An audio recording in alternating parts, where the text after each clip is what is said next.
எல்லாருக்கும் வணக்கம். இந்த வாரம் பார்த்தீங்கன்னா பாலிட்டி கிளாஸஸ்னுடைய கடைசி ஃபியூ கிளாஸஸ்ல நம்ம இருக்கோம். ஸோ இன்னைக்கு உங்க எல்லாரையுமே நம்ம மிஷன் 100 அப்படின்னு சொல்லக்கூடிய டிஎன்பிஎஸ்சி குரூப் 1 ப்ரிலிம்ஸ்க்கான இந்த 100 டேஸ்னுடைய வகுப்புகள் ஆன்லைன் கிளாஸஸ்னுடைய கிட்டத்தட்ட நிறைவு பகுதிக்கு நம்ம வந்துட்டு இருக்கோம். ஸோ பாலிட்டி கிளாஸஸ் பொறுத்த வரைக்கும் இந்த வாரம் ஓரளவுக்கு நிறைவு அடைஞ்சிரும். So we are in the very much last class for Indian polity. I hope all of you had good interest towards polity. ஒரு பாலிட்டி அப்படிங்கிறது வந்து ஒரு பரிச்சயமான வார்த்தை. போட்டித் தேர்வுகள் அப்படின்னு நீங்கள் எடுத்துக்கிட்டிங்கன்னாவே இந்தியன் பாலிட்டி ஒரு முக்கியமான ஒரு பகுதியாக இருக்கிறத நம்ம பார்த்துட்டு இருக்கோம். ஸோ அந்த வகையில் இந்த முன்னெடுப்பு பார்த்தீங்கன்னா ஒரு நல்ல ஆப்பர்ச்சுனிட்டி. இந்த சப்ஜெக்ட் வந்து நிறைய பேருக்கு வந்து ஒரு ஃபியர் இருக்கும், போரிங்காக இருக்கும், ஃபியர் இருக்கும், புரியறது கொஞ்சம் கஷ்டப்படுவாங்க initially. So the sincere attempt from my end and from Anna Administrative Staff College என்னன்னு பார்த்தீங்கன்னா ரீச் தி அன்ரீச்ட். அது உங்கள் மைண்டாக இருக்கலாம், ஃபிசிக்கல் இடமா கூட இருக்கலாம். எங்கே இருந்தாலும் உங்களுக்கு கண்டென்ட்டை கொண்டு சேர்க்கணுங்கிறது ஒரு பார்வை. அந்த கண்டென்ட்டை உங்களை ரீச் பண்ணணும். You should be enjoying studying. இந்த வகுப்புகள் பார்க்கும்போது அந்த படிக்கணுங்கிற ஆர்வத்தை தூண்டணும், தேர்வுகள் எழுதணுங்கிற ஒரு ஆர்வத்தை தூண்டணுங்கிறது தான் இன்னொரு aim of reaching the unreached அப்படிங்கிறது. இந்த இரண்டையுமே ஓரளவுக்கு அச்சீவ் பண்ணியிருப்போம் அப்படிங்கிறது என்னுடைய ஒரு ஆழமான நம்பிக்கை. And for that we have to sincerely thank the entire team at Anna administrative staff college. So இன்னைக்கு ஒரு கன்க்ளூடிங் கிளாஸ் மாதிரி போயிட்டு இருக்கேன்னு நினைக்க வேண்டாம். So there is no end for learning. Learning can never stop, only the learner can stop.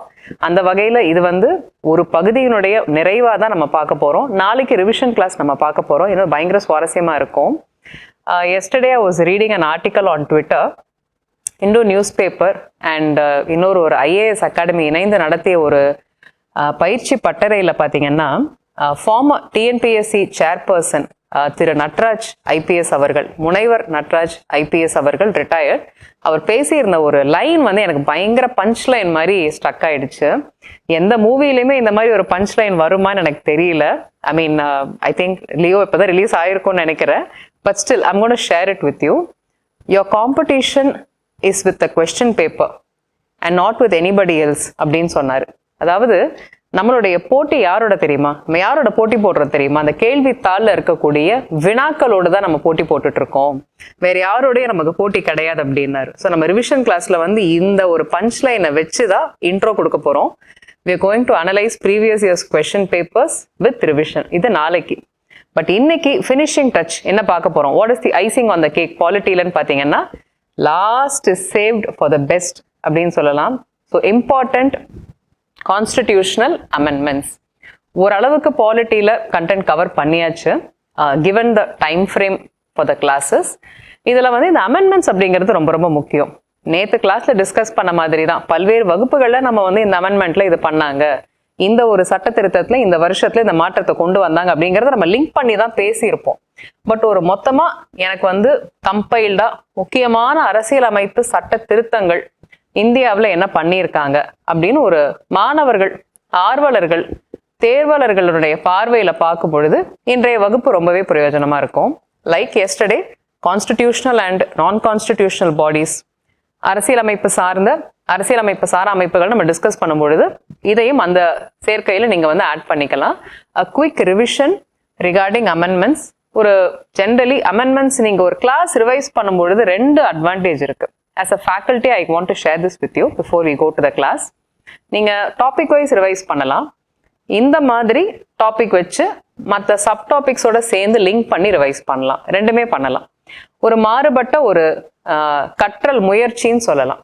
So நம்ம content வந்து same தான். நான் எழுதும்போது இதான் கண்டென்ட். நீங்கள் இப்போ கிட்டத்தட்ட 20 வருஷம் கழிச்சு, நான் 2003 UPSC எழுதினேன். அதுக்கப்புறம் ஒரு தடவை தான் எழுதினேன், அதுக்கப்புறம் எழுதலை, அது வேற விஷயம். பட் கிட்டத்தட்ட 20 வருஷம் கழிச்சு இதுக்கான வகுப்புகள் எடுக்கும் பொழுதும் இன்னைக்கு அதே இந்தியன் பாலிட்டி தான் நீங்களும் படிக்கிறீங்க. until we become the second or third republic, pretty much this is what we are going to learn. So learning methodology தான் மாறும். how to make it interesting, how to make it easier, ஒரு அப்ரோச்சபிளா சிலபஸை கொண்டு சேர்க்கறது எப்படிங்கிறது தான் நமக்கு வந்து இங்க சேலஞ்ச். அதுல ஒரு பாலமா நம்ம வந்து உங்களோட சேர்ந்து இணைஞ்சிட்டு இருக்கோம். ஸோ அமெண்ட்மெண்ட்ஸ்ன்னு எடுத்துக்கிட்டீங்கன்னா ஒரு முதலாவது அமெண்ட்மெண்ட், இப்போ நீங்கள் விமென்ஸ் ரிசர்வேஷன் பில், இதுதான் கடைசி லேட்டஸ்ட் அமெண்ட்மெண்ட் வந்து சுட சுட செப்டம்பரில் நடந்தது. இதுதான் நாரி சக்தின்னு சொல்லிட்டு அந்த பில் பற்றி நம்ம லாஸ்ட்டாக டிஸ்கஸ் பண்ணுவோம். ஸோ அது ரிலேட்டட் ஆர்டிகல்ஸ் எங்கே இருக்குது, ஃபண்டமெண்டல் ரைட்ஸில் ஏதாவது ஆர்டிகல்ஸ் லிங்க் ஆகுதா அப்படின்னு அப்படி ரீகால் பண்ணுற மெத்தடாலஜியும் one way of revising. Okay, so இன்னைக்கு இம்பார்ட்டன்ட் அமெண்ட்மெண்ட்ஸ் இந்திய அரசியலமைப்பு சட்டத்தினுடைய வரலாறுல முக்கியமாக கடந்து வந்த நம்ம பார்க்க வேண்டிய திரும்பி பார்க்க வைக்கிற முக்கியமான அரசியலமைப்பு திருத்த சட்டங்கள் என்னன்னு இப்ப நம்ம பார்க்கலாம். அதனுடைய முக்கியத்துவங்கள் சில பாயிண்ட்ஸும் சேர்ந்து நம்ம ரிவைஸ் பண்ணலாம். Okay, let's go to the power point. Amendment of constitution, நீங்க பாலிட்டி கிளாஸ் பிகினிங் கிளாஸ் எடுத்துக்கிட்டீங்கன்னா இந்த அமெண்ட்மெண்ட் ப்ரொசீஜர் எந்த நாட்டுல இருந்து எடுத்தோம், என்ன ஆர்டிக்கல் அப்படிங்கறத பிரீஃபா டிஸ்கஸ் பண்ணியிருப்போம்.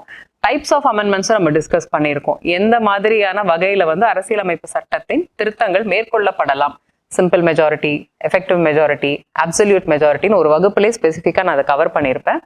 ஸ்பெஷல் மெஜாரிட்டினா என்ன, மாநிலங்களுக்கும் திருத்த சட்டங்களுக்கும் ஏதாவது, மாநில சட்டப்பேரவைக்கும் திருத்த சட்டங்களுக்கும் ஏதாவது ஒரு அசோசியேஷன் இருக்கா அப்படிங்கிறது நம்ம டிஸ்கஸ் பண்ணியிருக்கோம். So but just to recap, ஒரு குவிக் ரீகேப் ஒரு ஸ்லைடில் பார்த்துடலாம். சவுத் அமெரிக்காவினுடைய அரசியலமைப்பு சட்டம், தென்னாப்பிரிக்கா, so they are in India, world cup நடந்துட்டு இருக்கு, அவங்களோட அரசியலமைப்பு சட்டத்துல இருந்தால் நம்ம இந்த ஃபீச்சரை வந்து பாரோ பண்ணியிருக்கோம்.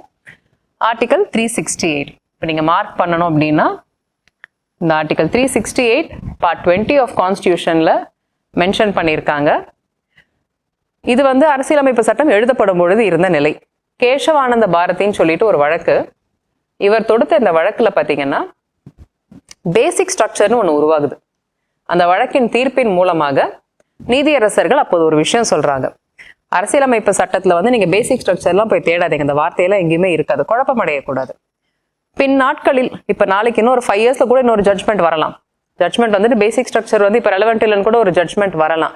அதை நம்ம வந்து யூகிக்க முடியாது. ஆனா அரசியலமைப்பு சட்டம் உருவாக்கம் பெற்று செயலாக்கம் பெற்ற பிறகு ஏற்பட்ட ஒரு முக்கியமான ஒரு மாற்றம் வித் ரிகார்ட் டு அமெண்ட்மெண்ட்ஸ் பார்த்தீங்கன்னா இந்த ஜட்மெண்ட். இந்த வழக்கின் தீர்ப்பின் மூலமாக இந்திய அரசியலமைப்பு சட்டத்தில் சில அடிப்படை கட்டமைப்பு அப்படின்னு ஒரு விஷயம் இருக்குங்கிறத நீதியரசர்களின் பார்வையின் மூலமாக, பெர்ஸ்பெக்டிவ் மூலமாக தெரிவிக்கிறாங்க. அது தீர்ப்பின் மூலமாக வந்ததனால் சட்டமாயிற்று. So we have to obey the judgment of the Supreme Court which takes precedence. Okay, so அதனால இன்னைக்கு ஒரு அடிப்படை கட்டமைப்புன்னு ஒரு சில விஷயங்களை வந்து நம்ம அரசியலமைப்பு சட்டத்துக்குள்ளேயே இருக்கிற ஒரு சில விஷயங்களை ஒரு வழக்கில் ஆட் ஆகிட்டு இருக்கு. அந்த லிஸ்ட் வந்து ஒரு ஃபிக்ஸ்டு லிஸ்ட் கிடையாது. இப்போ பிரியாம்பல்லாம் இதுதான், ஒரு வார்த்தை நீங்களும் நானும் பிடிச்சதுன்னு ஆட் பண்ண முடியாது, அதுக்கும் நீங்கள் அமெண்ட்மெண்ட் பண்ணணும், ரைட்? ஸோ இந்த பேசிக் ஸ்ட்ரக்சர் அப்படிங்கிறது ஒரு தீர்ப்பின் மூலமாக, ஒரு வழக்கின் தீர்ப்பின் மூலமாக வந்த ஒரு முன்னெடுப்பு. அந்த முன்னெடுப்பை வந்து முன்னுதாரணமாக வச்சு, பிரசிடென்ட்டாக வச்சு நம்ம அதை வந்து மதிச்சு we are now identifying what is called as basic structure which cannot be changed. Okay, அதனால தான் இந்த ஸ்லைடில் பார்க்குறோம். இப்போ நீங்கள் அந்த அரசியலமைப்பு சட்டத்தின் திருத்த முறை அப்படின்னு சொல்கிறோம் இல்லையா, அமெண்ட்மெண்ட் அப்படின்னு சொல்கிறோம், இதை பற்றி சட்ட வல்லுநர்கள், நிபுணர்கள் என்ன சொல்லியிருக்காங்கன்னு ஒரு 2 ஸ்டேட்மெண்ட் பார்க்கலாம். ஸோ கேசி வியர் அப்படிங்கிற ஒரு மிகப்பெரிய ஒரு வல்லுநர், அவர் என்ன சொல்கிறாருன்னு பார்த்தீங்கன்னா, திருத்த செயல்முறையில் இந்த மாறுபாடு புத்திசாலித்தனமானது, ஆனால் அரிதாகவே காணப்படுகிறது. மற்ற நாடுகளோடு ஒப்பிடும் பொழுது இந்த அமெண்ட்மெண்ட் ப்ரொசீஜருங்கிறது இப்படி ஒரு ஃபீச்சராக இருக்குது அப்படிங்கிறத எடுத்து சொல்கிறாரு. அடுத்ததா கிரான்வில் ஆஸ்டன் அப்படிங்கிறவர் என்ன சொல்லியிருக்காருன்னு பார்க்கலாம். Again a big legal luminary. அரசியலமைப்பின் மிகவும் திறமையாக வடிவமைக்கப்பட்ட அம்சங்கள்ல ஒரு அம்சம் வந்து இந்த திருத்த முறை அப்படிங்கிறாரு. ஆனா சிக்கலானதாக தோன்றினாலும் அது பன்முகத்தன்மை வாய்ந்தது. It's very dynamic divorce procedure அப்படிங்கிறாரு. ஸோ மிக அழகா அவங்க டிஸ்கிரைப் பண்ணியிருக்காங்க. இவங்க சட்டத்தை படித்து கொண்டிருக்கும், எடுத்துரைக்கும் வல்லுநர்கள், நிபுணர்கள், ஆராய்ச்சியாளர்கள், ஆய்வாளர்கள்னு சொல்லலாம், அனலிஸ்ட்னு சொல்லலாம், பிலாசபர்ஸ்னு சொல்லலாம், எப்படி வேணா நீங்க வச்சுக்கலாம். பட் என்னன்னா அந்த சட்டத்துக்குள்ளேயே ஊறி சட்டத்தின் வடிவமைப்பை பத்தி பேசக்கூடிய அறிஞர்கள் கூட இந்த அமெண்ட்மெண்ட் ப்ரொசீஜர் எப்படி சொல்லியிருக்காங்க பாருங்க. ஸோ அவ்வளோ ஒரு இன்ட்ரெஸ்டிங்கான முக்கியத்துவம் வாய்ந்த ஒரு விஷயமா இந்த அரசியலமைப்பு சட்டத்தை திருத்தும் ஒரு முறை இருக்கு அப்படிங்கிறது இவங்களுடைய பார்வையிலிருந்து வரும் பொழுது அதோட credibility கொஞ்சம் ஜாஸ்தியா இருக்கு. That's why we are observing this. Now let's kickstart today's class. First amendmentல இருந்து ஆரம்பிக்கலாம். அரசியலமைப்பு சட்டம் உருவாக்கம் பெற்று செயலாக்கம் பெறும் பொழுது அடுத்த வருஷமே அமெண்ட்மெண்ட் ஆரம்பிச்சிட்டாங்க. ஸோ 1951லேயே ஃபர்ஸ்ட் அமெண்ட்மெண்ட் வந்தாச்சு. ஓகே, ஸோ இதுல என்னன்னா அரசியலமைப்பு சட்டத்தில் இப்போ 8 படிவங்கள் தான் இருந்தது. 9th ஸ்கெடியூல்னு ஒன்று ஆட் பண்றாங்க. Okay, so the addition of 9th schedule was done in the constitution. என்னன்னு கேட்டிங்கன்னா ஃப்ரீடம் ஆஃப் ஸ்பீச்லையும் 3 விஷயங்கள் ஆட் பண்ணுறாங்க. ஸோ பேச்சுரிமைக்கான சில ரெஸ்ட்ரிக்ஷன்ஸ் இருக்கு இல்லையா, அதில் அடிஷ்னலாக 3 விஷயங்கள் ஆட் பண்ணுறாங்க. பப்ளிக் ஆர்டர், மற்ற நாடுகளோடு இருக்கக்கூடிய நல்லுறவு, அதுக்கப்புறம் தூண்டும் விதமாக இருக்கும் பேச்சுகள். இது வந்து பேச்சுரிமைக்கான ரெஸ்ட்ரிக்ஷன்ஸ்ல 3 புதிய விஷயங்கள், 3 புதிய கிரவுண்ட்ஸ் வந்து ஆட் பண்றாங்க. ஆர்டிகல் 31A 31B ஆட் பண்றாங்க கான்ஸ்டியூஷன்ல. ஸோ ஒரு அமெண்ட்மெண்ட் அப்படின்னா ஒரே ஒரு விஷயம் மட்டும் மாறி இருக்காது. நீங்க இப்ப ஸ்டார்ட் பண்ணும்பொழுது எனக்கு ஒரு ஃபேக்கல்ட்டியா உங்ககிட்ட பாலிட்டி எடுக்கும் பொழுது நீங்க புரிஞ்சுக்க வேண்டிய ஒரு விஷயம் நீங்க நோட் பண்ணிக்கலாம். ஃபர்ஸ்ட் அமெண்ட்மெண்ட் அப்படின்னா அப்புறம் ஒண்ணுதான் இருக்கணும். 9th schedule ஆட் பண்ணிட்டாங்கன்னா அப்ப செகண்ட் அமெண்ட்மெண்ட் வந்துடணும். அப்படி வராது. ஒரு தடவை நீங்க திருத்தும் பொழுது பல விஷயங்களை நீங்க திருத்தலாம். ஸோ அந்த மாதிரி இப்போ இதுலேயே பார்த்தீங்கன்னா 4 விஷயம் இருக்கு ஃபர்ஸ்ட் அமெண்ட்மெண்ட்ல. ஸோ இது ஹைலைட்ஸ். இப்போ நீங்க 42nd அமெண்ட்மெண்ட் எடுத்துக்கிட்டீங்கன்னா அதை நம்ம பார்க்க போறோம். It is called as mini constitution. Mini idli, mini dosa மாதிரி மினி கான்ஸ்டிடியூஷனே அதை சொல்றாங்க.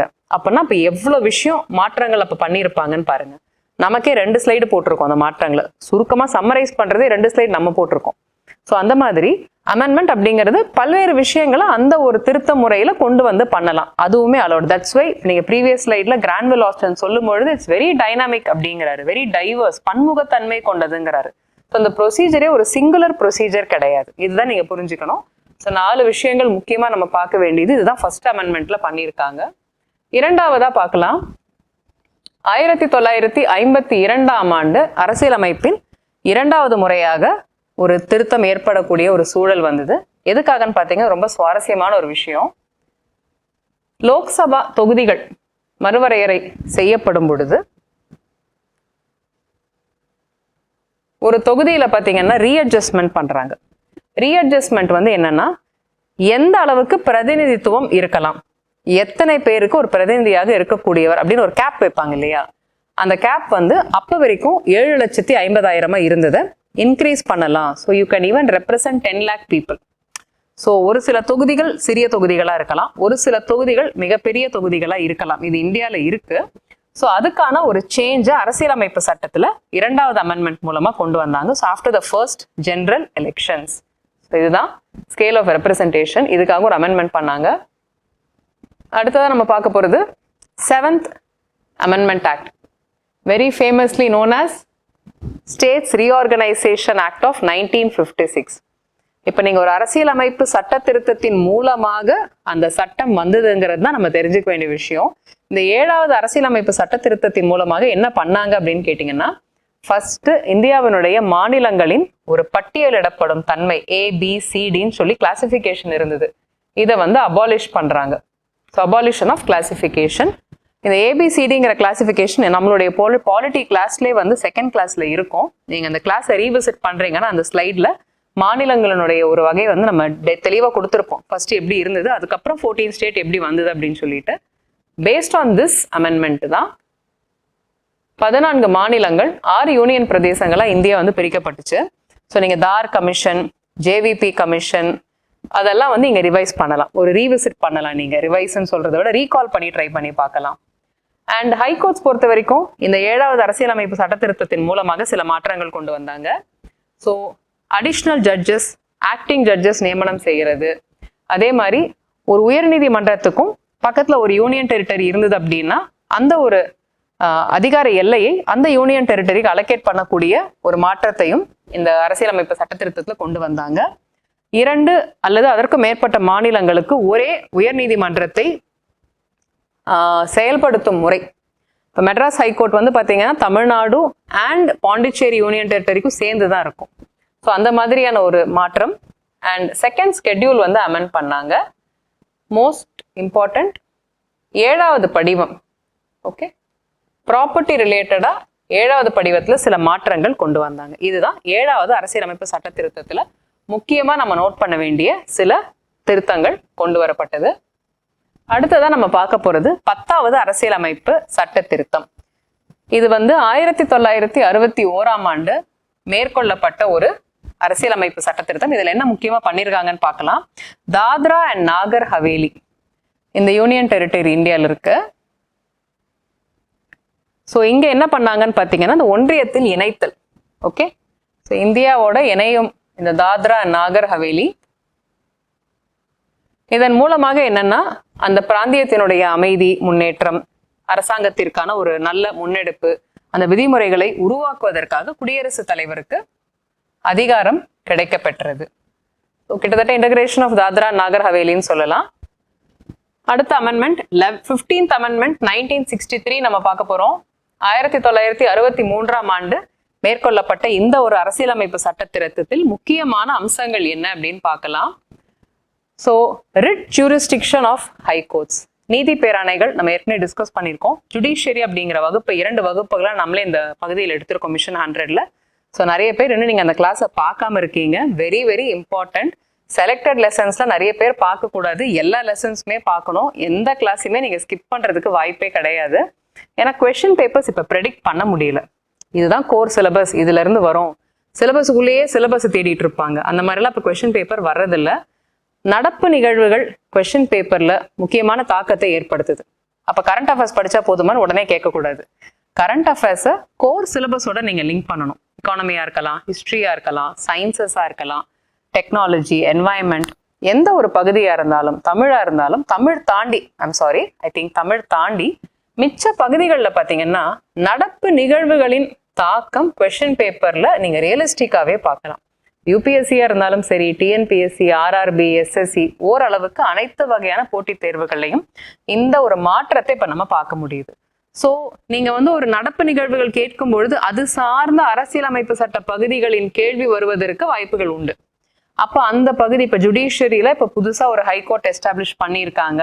ஆந்திர பிரதேஷ்ல அமராவதியில ஒரு ஹைகோர்ட் வருது அப்படின்னா இப்ப நீங்க ஹைகோர்ட் சார்ந்த அமெண்ட்மெண்ட்ஸ், ஹைகோர்ட் சார்ந்த ப்ரொவிஷன்ஸ் என்ன, அது ரிலேட்டடான ஆர்டிகல்ஸ் என்னங்கிறத நம்ம ரீகால் பண்ண வேண்டிய ஒரு சூழ்நிலை வரும். இப்படிதான் நீங்க கரண்ட் அஃபேர்ஸை லிங்க் பண்ணி படிக்க முடியும். ஸோ நீங்க ஒரு பகுதியை ஒமிட் பண்ண முடியுமான்னு கேட்டீங்கன்னா very difficult to say. Okay, அது என்ன இருக்குன்னாலும் தெரிஞ்சுக்கிற அளவுக்கு நீங்க நாலேஜ் இருக்கணும். So I would advise all of you to revisit judiciary classes also. 12 I think 2 வகுப்பு இருக்கு, அந்த 2 வகுப்புமே நீங்க பார்க்கலாம். ஸோ இதுல இன்னைக்கு நம்ம என்ன பார்க்க போறோம்? Writ jurisdiction of high courts extended beyond territorial jurisdiction அப்படின்னா என்ன அப்படின்னு பார்த்தீங்கன்னா, உச்சநீதிமன்றத்தினுடைய ஒரு அதிகார வரம்பு இருக்கு இல்லையா? ஸோ அந்த உயர்நீதிமன்றத்தின் அதிகார வரம்பு ஒரு பிரதேச அதிகார வரம்பிற்கு அப்பால் விரிவாக்கம் செய்யப்பட்டது. அந்த நீதி பேராணைகள் அப்படின்னு வரும் பொழுது அந்த எந்த ஒரு எல்லை இருக்கும். இப்போ மெட்ராஸ் ஹைகோர்ட் அப்படின்னா தமிழ்நாடு அண்ட் பாண்டிச்சேரி அப்படின்னு நம்ம சொல்றோம். ஸோ அந்த ஒரு வரையறை ரிச் ஜூரிஸ்டிக்ஷனுக்கு இன்னும் எக்ஸ்பேண்ட் பண்றாங்க. They can go beyond their territory அப்படின்னு சொல்லி ஒரு முக்கியமான ஒரு மாற்றத்தை கொண்டு வருவதை இங்க நம்ம பார்க்கலாம். அடுத்ததா உயர்நீதிமன்ற நீதிபதிகளின் பதவி ஓய்வு பெறும் வயது உயர்த்தப்படுகின்றது 60 to 62. இந்த 3 ஆர்டிகல்ஸ்ல அமெண்ட்மெண்ட்ஸ் கொண்டு வராங்க. 311, 316, 297. இன்னொன்னு ரிட்டையர்ட் ஜட்ஜஸ், உயர்நீதிமன்றங்கள் பணியாற்றி ஓய்வு பெற்ற நீதி அரசர்களை ஆக்டிங் ஜட்ஜஸா அப்பாயிண்ட் பண்ண முடியும் அப்படிங்கிறத கொண்டு வராங்க. அண்ட் ஆட்ஹாக், ஒரு சிறப்பு தேவைக்காக ஒரு நீதியரசர் தேவைப்படும் பொழுது retired judge of high courts உச்ச நீதிமன்றத்தின் ஆட்ஹாக் ஜட்ஜஸா நியமனம் செய்யலாம் அப்படிங்கிற ஒரு மாற்றத்தையும் கொண்டு வராங்க. ஸோ அரசியலமைப்பு சட்டத்துல இந்த மாதிரியான சில மாற்றங்கள் இப்ப நீங்க இந்த பாயிண்ட்ல நீங்க பார்க்கும் பொழுது இந்த ரிட் ஜூரிஸ்டிக்ஷன் எக்ஸ்டெண்ட் பண்றது அப்படின்னு பார்க்கும் பொழுது என்னன்னா, ஒரு சின்ன விஷயம் இங்க எனக்கு உங்ககிட்ட ஷேர் பண்றேன். 1950ல கான்ஸ்டியூஷன் ஒரு 2.5-3 years வரைக்கும் ப்ரிப்பேர் பண்ணி டிஸ்கஸ் பண்ணி எழுதிடுறாங்க. It should be a dynamic document, it is a living document. இது ஒரு லிவிங் டாக்குமெண்ட்னா என்ன? அதால பேச முடியாது, அதால நடக்க முடியாது. அப்ப எதை வச்சு நம்ம லிவிங் டாக்குமெண்ட்னு சொல்றோம் அப்படின்னு கேட்டீங்கன்னா, இந்த அமெண்ட்மெண்ட் தான் அதுக்கு ஒரு அழகான ஒரு எக்ஸாம்பிள். இப்ப அந்த டாக்குமெண்ட்ல இருக்கக்கூடிய ப்ரொவிஷன்ஸ் புழக்கத்துக்கும் வந்தாச்சு, பழக்கத்துக்கும் வந்தாச்சு. So once you start experiencing constitution, ஒரு அரசியலமைப்பு சட்டத்தின் செயலாக்கத்தை அனுபவபூர்வமாக ஒரு நாடும் அதன் மக்களும் அதை சார்ந்து இருக்கும் அமைப்புகளும் பழக்கத்தில் செயலாக்கத்தில் உணர்வு பூர்வமாக கலந்து கொள்ளும் பொழுது தேவையான மாற்றங்கள் சிலவற்றை நம்ம ஏற்படுத்த வேண்டிய ஒரு சூழல் வரலாம். இதுதான் ஒரு அமெண்ட்மெண்ட்லயே நீங்க பார்த்துட்டு இருக்கீங்க. கான்ஸ்டியூஷன் எழுதும் பொழுது இந்த தாட் இருந்திருக்கலாம், தேவை இருந்திருக்கலாம், சூழல் கூட இருந்திருக்கலாம். ஒன்ஸ் நீங்க வந்து ஒரு நீதிமன்றங்கள் எஸ்டாப்ளிஷ் பண்ணி ஒரே டைம்ல எல்லாத்தையும் நீங்க என்கேஜ் பண்ணி ஒரு அப்ளிகேஷன் நம்ம யாரும் அப்ளை பண்ணும்பொழுது இப்போ கூட பார்த்தீங்கன்னா சீஃப் மினிஸ்டர்ஸ் ரிசர்ச் ஃபெலோஷிப் வந்து அட்வர்டைஸ்மெண்ட் கொடுத்துருக்காங்க. ஒரு லாஸ்ட் டேட் கொடுத்துருக்காங்க, ஒரு ஃபர்ஸ்ட் பிகினிங் டேட் கொடுத்துருக்காங்க. எல்லாரும் லாஸ்ட் 2 days போய் அப்ளிகேஷன் போட்டீங்கன்னா சர்வர் கிராஷ் ஆயிடும். இது வந்து ஒரு ஹார்ட்வேர் சம்மந்தப்பட்ட ஒரு விஷயம், சாஃப்ட்வேர் சம்மந்தப்பட்ட ஒரு விஷயம். இதையே நீங்க இங்க அப்ளை பண்ணி பாருங்க. ஒரு கான்ஸ்டியூஷன் எழுதிட்டாங்க. புழக்கத்துல இந்தியாங்கிற ஒரு சப்கான்டினென்ட் துணை கண்டத்துல எத்தனை உயர் நீதிமன்றங்கள், எத்தனை மாநிலங்கள், எத்தனை வழக்குகள், ஒரே நேரத்தில் எத்தனை வழக்குகள் தொடுக்கப்படுகின்றன, இதெல்லாம் ஒரு அளவே இல்லை. அப்ப பிராக்டிஸ் பண்ணும் பொழுது ஒரு ஷார்டேஜ் வந்திருக்கலாம். ஓகே, அப்ப இது ஒரு மாற்றம் இருந்தா நம்ம ரிட்டையர் ஆனவங்களை கூப்பிட்டுக்கலாமே. நீங்க எக்ஸாம் நடத்தி திருப்பி ஒருத்தர் தேர்ந்தெடுத்து அந்த லாக்குனா வர்றதுக்குள்ள நீங்க இருக்கிறவங்கள ஒரு டெம்பரரி ப்ரொவிஷனா ஆல்ரெடி ஒரு எக்ஸ்பீரியன்ஸ்டு பர்சன், ரிட்டையர்ட் பர்சனை நம்ம கூப்பிட்டுக்கலாம்ல அப்படிங்கிற ஒரு மாற்றம் தேவைப்படும் சூழலில் கொண்டு வரக்கூடியது. இதனாலதான் இப்ப நீங்க ஃபர்ஸ்ட் ஸ்லைடுக்கு போகணும். கிரான்வில் ஆஸ்டன் அண்ட் கேசிவியர் சொல்லும் பொழுது இது ஒரு பன்முக தன்மை கொண்டது அமெண்ட்மெண்ட் அப்படின்னு சொல்றோம் இல்லையா. இந்த இடத்துல நீங்க அதை அழகா பார்க்கலாம். இப்போ ஒரு அமெண்ட்மெண்ட் அப்படின்னா இதை மாத்தினாங்களா, அதை மாத்தினாங்களா, டிங்கரிங் பண்ணாங்களா அப்படிங்கிறது கிடையாது. சூழலுக்கு ஏற்றாற் போல் பல மாற்றங்கள், தேவையான மாற்றங்கள் கொண்டு வர முடியுது இல்லையா, அதுதான் அமெண்ட்மெண்ட். அடுத்ததா 24th அமெண்ட்மெண்ட் போறோம். we are entering the emergency phase. இப்போ நீங்க அமெண்ட்மெண்ட்ல பாக்குறதெல்லாம் ஃபோர்ஸ்ஃபுல்லா இருக்கும் பாருங்க. நீங்க ஒண்ணு பாத்தீங்கன்னா நீயா நானாங்கிற மாதிரி இருக்கும். ஒரு போட்டி, நீதித்துறைக்கும் நிர்வாகத்துக்கும் பாராளுமன்றத்திற்கும் இடையே நடக்கக்கூடிய அதிகார போட்டியா அப்படின்னு கூட நம்ம ஒரு கேள்வி கேட்கலாம். இது என்ன பட்டிமன்றம் மாதிரி இருக்கு, ஒரு அமெண்ட்மெண்ட்டை இப்படிலாம் யாராவது எக்ஸாம்பிள் கொடுப்பாங்களா, நீங்க ரொம்ப வந்து யோசிக்கவே வேண்டாம். சுவாரஸ்யமா சொல்றதுக்கு இல்லை, உண்மையிலேயே 1971ஆம் ஆண்டு இந்தியாவினுடைய நிலை எப்படி இருந்ததுன்னு ஒரு நிமிஷம் நம்ம யோசிச்சு பார்க்கணும். we have to go back. நானே 71ல பிறக்கல, 2023 முடிய போகுது, இன்னும் 2 மாசம். Okay, we're almost the fag end of 23. So கிட்டத்தட்ட ஒரு 29, 23 இவ்வளோ வருஷங்கள், 50 ஆண்டுகளுக்கு முன்னாடி இந்தியாவினுடைய சூழல் எப்படி இருக்குன்னு பாத்தீங்கன்னா, இந்த அமெண்ட்மெண்ட்டுக்கான காரணங்களை புரிஞ்சுக்கிறது ரொம்ப சுலபமா இருக்கும். நம்ம மனசுல பதியணும். நீங்க எவ்வளவுதான் மனப்பாடம் பண்ண முடியும், வாய்ப்பே கிடையாது. Okay, and better to understand. If you understand you'll find it interesting. If you find it interesting you'll find it very easy to apply what you learnt. So that is one thing. 71ல இருந்து இந்த இந்தியாவினுடைய ஒரு அவசர நிலை காலத்துக்குள்ள நம்ம காலடி எடுத்து வச்சுட்டோம்னு சொல்லலாம். Technically emergency was declared very later. அவசர நிலை பிரகடனம் செய்யப்பட்ட காலகட்டம் இன்னும் கொஞ்சம் வருஷம் இருக்கு. ஆனாலும் அந்த ஒரு போட்டி, நீயா நானாங்கிற போட்டி வந்து இங்க பார்க்கலாம். ஃபர்ஸ்ட் பாருங்க, the power of parliament to amend any part of constitution. பாராளுமன்றத்திற்கு அரசியலமைப்பு சட்டத்தில் இருக்கக்கூடிய எந்த பகுதியையும் திருத்தம் செய்யும் அதிகாரத்தை நிலைநிறுத்துகின்றார்கள். அதுக்கே ஒரு அமெண்ட்மெண்ட் தேவைப்படுது. ஏன்னா ஒரிஜினலி கான்ஸ்டிடியூஷன்ல அந்த மாதிரி என்விஷன் பண்ணல. 2வது பாருங்க, அரசியலமைப்பு திருத்த மசோதாக்கு ஜனாதிபதி அவர்கள் ஒப்புதல் வழங்குவது கட்டாயமாக்கப்படுகின்றது. ஸோ அந்த டைம் வரைக்கும் இந்த ப்ராசஸ் இல்லை. ஸோ இப்போ நீங்கள் ஒரு அரசியலமைப்பு சட்ட திருத்தம் கொண்டு வரும்பொழுது it has to go to the president of India அப்படிங்கிற ஒரு சேஞ்ச் வருது. So this is a very important change. And 368 இதுதான் அமெண்ட்மெண்ட்டுக்கான ஆர்டிகல். இது ஒரிஜினல் கான்ஸ்டிடியூஷன்ல இருந்தது. இந்த அரசியலமைப்பு பிரிவின் கீழே நீங்க திருத்தங்கள் கொண்டு வரும் பொழுது, ஓகே, எந்த திருத்தத்திற்கும் பொருந்தாத வகையில் ஆர்டிகல் 13 திருத்துறாங்க. இப்ப நீங்க என்ன பண்ணணும், ஆர்டிகல் 13 என்ன அப்படிங்கறத ரீவிசிட் பண்ணணும். இன்னைக்கு இதுதான் உங்களுக்கு ஹோம்ஒர்க். ஒரு ஸ்லைட்லயே நம்ம கொடுக்குற அந்த ஹிண்ட், இப்ப நீங்க நோட்ஸ் எடுத்துட்டு இருப்பீங்க கிளாஸ் பார்க்கும் பொழுது, கண்டிப்பா ஹேண்ட் ரிட்டன் நோட்ஸ் எடுக்கணும். அதுக்கு எந்த விதிவிலக்குமே கிடையாது. there is no escaping that exercise of taking notes. சின்ன நோட்புக்கா இருக்கலாம், ஆன்சர் ஷீட்ஸா இருக்கலாம், இல்ல நீங்க இந்த பிடிஎஃப் வந்து நீங்க பிரிண்ட் எடுத்து அதுல நோட்ஸ் எழுதலாம், பிடிஎஃப் ரெஃபர் பண்ணலாம்.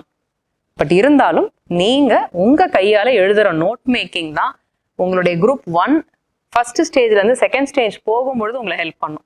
அப்ப நீங்க ஆன்சர் ரைட்டுக்கு தனியா நம்ம கிளாஸ் அட்டென்ட் பண்ண முடியாது, சேம் சிலபஸ் தான். ஓகே, ஸோ இப்போ நோட்ஸ் எடுத்துட்டு இருக்கீங்க அப்படின்னா, ஓகே, இன்னைக்கு என்ன ஹோம்ஒர்க்னு கேட்டீங்கன்னா ஆர்டிகல் 13 முக்கியத்துவம் என்ன அப்படிங்கறத நீங்க புரிஞ்சுக்கணும். That is my homework to you. நாளைக்கு ரிவிஷன் கிளாஸ்ல நான் டிஸ்கஸ் பண்றேன். So article 13. So the amended article 13 13வது பிரிவை திருத்தம் செய்கிறார்கள். எதுக்கு திருத்தம் செய்யறாங்க ஒரு தடவை பார்த்துடலாம். To make it inapplicable to any amendment of constitution under 368. Very interesting. அடுத்தது பார்ப்போம். அதே வருடம் 25வது அரசியலமைப்பு சட்ட திருத்தம். ஒரே ஆண்டுல 24வது தடவை மாத்துறாங்க, 25வது தடவை மாத்துறாங்க. 25வது தடவை என்ன பண்றாங்கன்னா, new article is being added, article 31C. இன்னொன்னு ரைட் டு ப்ராப்பர்ட்டி, சொத்துரிமை இன்னும் ஃபண்டமெண்டல் ரைட்டு தான், இன்னும் ரிமூவ் பண்ணல, அடுத்தடுத்துல பார்க்க போறோம். அதனுடைய ஒரு அதிகார எல்லையை சுருக்குகின்றார்கள். ஃபண்டமெண்டல் ரைட் டு ப்ராப்பர்ட்டியினுடைய ஒரு எல்லையை லிமிட் பண்றாங்க அப்படிங்கறத இந்த அரசியலமைப்பு சட்ட திருத்தத்தின் மூலமாக பார்க்கலாம். இன்னொன்னு முக்கியமான விஷயம், DPSP directive principles of state policy பார்த்தீங்கன்னா, இதை இம்ப்ளிமெண்ட் பண்றதுக்கு என்ன முன்னெடுப்பு வேணா எடுக்கலாம், அதுக்கு எதுவுமே தடங்களா இருக்கக்கூடாதுங்கிற ஒரு விஷயத்தை இந்த அமெண்ட்மெண்ட் மூலமா உச்சபட்ச ஒரு அதிகாரத்தை வழங்கும் ஒரு முன்னெடுப்பு இங்க நீங்க பார்க்கலாம். Strong stand is being taken to overcome any obstacle while pudding into action DPSP. So இது ஒரு டிஃப்ரெண்டா இருக்கும் அதை பார்க்கறதுக்கு. இதுல என்ன அமெண்ட்மெண்ட் இருக்கு, என்ன மாற்றம் கொண்டு வந்தாங்கன்னு பார்க்கலாம். டிபிஎஸ்பி நம்ம எல்லாருக்குமே தெரியும், என்ஃபோர்ஸ் பண்ண முடியாது. நீங்க அதை செயலாக்கம் கொடுப்பதற்கு நீங்க நீதிமன்றத்தை நாட முடியாதுங்கிறது நம்ம எல்லாருக்குமே தெரியும். இந்தியன் பாலிட்டி அப்படின்னு சொன்னாங்கன்னா இது தெரியாதவங்க யாருமே இருக்க மாட்டாங்க. இது ஒரு சர்வசாதாரணமான விஷயம். இதுக்காக ஒரு அரசியலமைப்பு சட்ட திருத்தம் ஏன் கொண்டு வந்தாங்கன்னு பாத்தீங்கன்னா, இப்பதான் நான் சொன்ன நீயா நானா உங்களுக்கு புரியும். சண்டை நடக்குது, gold war between legislature, executive and judiciary. நீ பெரிய ஆளா நான் பெரிய ஆளா அப்படிங்கிற ஒரு போராட்டத்தினுடைய பின்னணியில் ஏற்படும் மாற்றங்கள். யார் கான்ஸ்டிடியூஷனை அமெண்ட் பண்ண முடியும்? எக்ஸிக்யூட்டிவ் பண்ண முடியுமா? ஜுடிஷியரி பண்ண முடியுமா? இன்டர்பிரட் பண்ணலாம். அமெண்ட் பண்ண முடியுமா? Only parliament can amend. அப்ப பண்றதெல்லாம் யார் பண்றா? பாராளுமன்றம் தான் பண்ண முடியும் அரசியலமைப்பு சட்ட திருத்தத்தை அமெண்ட் பண்றது. ஓகே, அமெண்ட் பண்றதுனுடைய முடிவை வேணா ஜுடிஷியரி எடுத்து சொல்லலாம், இட் இஸ் அகெயின்ஸ்ட் அன்கான்ஸ்டிடியூஷனலா இருக்கு அப்படின்னு அவங்க சொல்லலாமே ஒழிய வேற எதுவுமே பண்ண முடியாது. பட் இந்த முன்னெடுப்பு எடுக்கக்கூடிய முழு அதிகாரம் பாராளுமன்றத்துக்கு மட்டும்தான் இருக்கு. அப்ப யாருக்கும் சண்டை? ஓகே, உங்க வீட்டு சண்டை எங்க வீட்டு சண்டை இல்லைங்க, மிகப்பெரிய சண்டை, சர்ச்சை அடுத்தடுத்து பார்ப்போம். ஸோ டிபிஎஸ்பின்னு சொல்லக்கூடிய இந்த வழிகாட்டு நெறிமுறைகளை நடைமுறைப்படுத்துவதில் ஏற்படும் தடைகளை தாண்டி செல்வதற்காக என்ன மாதிரி வார்த்தை பிரயோகம் பாருங்க, எவ்வளவு ஸ்ட்ராங் எஃபர்ட் பாருங்க, அவ்வளவு ஆசை டிபிஎஸ்பி மேல. 26th அமெண்ட்மெண்ட் 24, 25, 26 அதே வருஷம், ஒரே வருஷத்துல எத்தனை தடவை அந்த அரசியலமைப்பு சட்டத்தை மாத்துறாங்க பாரு. அந்த சூழ்நிலை அப்ப எந்த அளவுக்கு பின்னணி சூழ்நிலை இருந்திருக்கும் அப்படிங்கிறத நம்ம விஷுவலைஸ் பண்ணி பார்க்கணும். இப்ப என்ன பண்றாங்க, ஆர்டிகல் 291, 362 ஒமிட் பண்றாங்க. அதுக்கு பதிலா 363A அப்படின்னு ஒரு ஆர்டிக்கல் இன்சர்ட் பண்றாங்க. இதுல என்னன்னு கேட்டீங்கன்னா, இந்த பிரைவி பர்சஸ் மன்னர்களுக்கு வழங்கப்பட்டு வந்த மானியங்கள் அபாலிஷ் பண்ணக்கூடிய ஒரு அரசியலமைப்பு சட்ட திருத்தம். இதை நம்ம பார்த்துட்டு இருக்கோம். அடுத்ததான் நம்ம பார்க்க போறது பாத்தீங்கன்னா 34வது அரசியலமைப்பு சட்ட திருத்தம் 1974ஆம் ஆண்டு. ஸோ 1974ல என்ன பண்றாங்கன்னு பாத்தீங்கன்னா, முக்கியமான ஒரு சின்ன அமெண்ட்மெண்ட் இது. 9th ஸ்கெட்யூல், 9வது படிவம். நீங்க அமெண்ட்மெண்ட் கிளாஸ்லயே பாத்தீங்கன்னா 9th ஸ்கெட்யூல் எப்ப ஆட் பண்ணாங்கன்றதை நம்ம பார்த்தோம். ஃபர்ஸ்ட் அமெண்ட்மெண்ட்ல ஆட் பண்ணியிருக்காங்க. அது வரைக்கும் 8 ஸ்கெட்யூல் தான் இந்தியன் கான்ஸ்டிடியூஷன்ல இருந்திருக்கு. இந்த 9th ஸ்கெட்யூல்ல பாத்தீங்கன்னா லேண்ட் சீலிங் லாஸ் இதை இன்க்ளூட் பண்றதுக்காக இந்த ஒரு முக்கியமான ஒரு மாற்றத்தை கொண்டு வராங்க. ஸோ நில உச்சவரம்பு சட்டங்கள்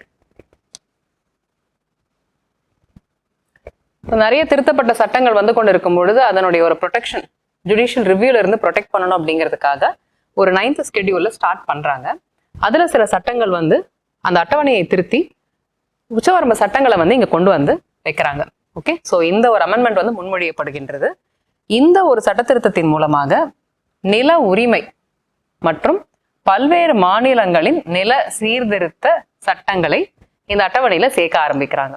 so this is the 9th schedule amendment. இது நம்ம பார்த்துட்டு இருக்கோம்.